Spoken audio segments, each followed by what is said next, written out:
Question നോക്കി. അപ്പുവും അമ്മുവും ഇരട്ടകളാണ്. അപ്പുവിൻ്റെ വയസ്സിനെ അമ്മുവിൻ്റെ വയസ്സ് കൊണ്ട് ഗുണിച്ചാൽ അപ്പുവിൻ്റെ വയസ്സിൻ്റെ 4 മടങ്ങിൽ നിന്നും 4 കുറച്ചത് കിട്ടും. എങ്കിൽ അമ്മുവിൻ്റെ വയസ്സ് എത്ര? അപ്പം ഈ ക്വസ്റ്റ്യൻ വായിക്കുമ്പോൾ എന്തോ വലിയ സംഭവമാണെന്ന് തോന്നും. പക്ഷെ ഒന്നുമില്ല. ഒരു കാര്യം ഈ ക്വസ്റ്റ്യനിൽ പറയുന്നതെന്ന് എന്തുവാ, അപ്പുവും അമ്മുവും ഇരട്ടകളാണ്. അപ്പോൾ രണ്ടുപേരുടെയും വയസ്സ് തുല്യമാണ്. അപ്പം അപ്പുവിൻ്റെത് എക്സ് വയസ്സാണെങ്കിൽ അമ്മുവിൻ്റെതും എക്സ് വയസ്സാണ് അല്ലേ? അങ്ങനെയാണെങ്കിൽ അപ്പുവും അമ്മുവും ഇരട്ടകളാണ്. വയസ്സ് എക്സ് കിട്ടും. അപ്പുവിൻ്റെ വയസ്സിനെ അമ്മുവിൻ്റെ വയസ്സ് കൊണ്ട് ഗുണിക്കുക. അപ്പുവിൻ്റെ വയസ്സിനെ അമ്മുവിൻ്റെ വയസ്സ് കൊണ്ട് ഗുണിക്കുമ്പോൾ എന്തോ വരും? x² വരും. അപ്പം ക്വസ്റ്റ്യനിൽ പറയുന്നത് എന്തുവാ? അപ്പുവിൻ്റെ വയസ്സിനെ അമ്മുവിൻ്റെ വയസ്സ് കൊണ്ട് ഗുണിച്ചാൽ അപ്പുവിൻ്റെ വയസ്സിൻ്റെ 4 മടങ്ങ്. അപ്പോൾ അപ്പുവിൻ്റെ വയസ്സിനെ അമ്മുവിൻ്റെ വയസ്സ് കൊണ്ട് ഗുണിക്കുമ്പം x² കിട്ടും.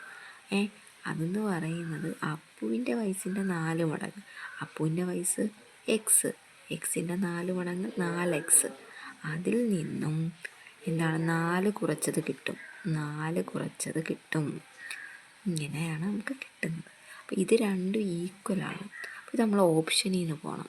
അപ്പോൾ ഈ ക്വസ്റ്റ്യൻ ഓപ്ഷനിൽ നിന്ന് പോകുമ്പോൾ ഈക്വലാണെന്ന് നോക്കണം. ആദ്യം നമുക്ക് ഇതിനകത്തൊരു 4 ഇട്ട് കൊടുക്കണം.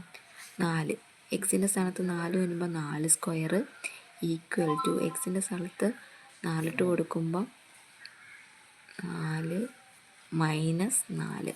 അപ്പോൾ ഇവിടെ 16 നിന്നും വരും 16 - 4 വരും. ഇത് ഈക്വലാണോ? ഈക്വൽ അല്ല, ഇത് തെറ്റാണ്. ഇനി നമുക്ക് എക്സിൻ്റെ സ്ഥാനത്ത് 2 ഇട്ട് കൊടുക്കാം. എക്സിൻ്റെ സ്ഥാനത്ത് 2 ആകുമ്പോൾ 2² ഈക്വൽ ടു 4 × 2 - 4. ഇവിടെ 4 വരും. ഇവിടെ 4 × 2 8 - 4.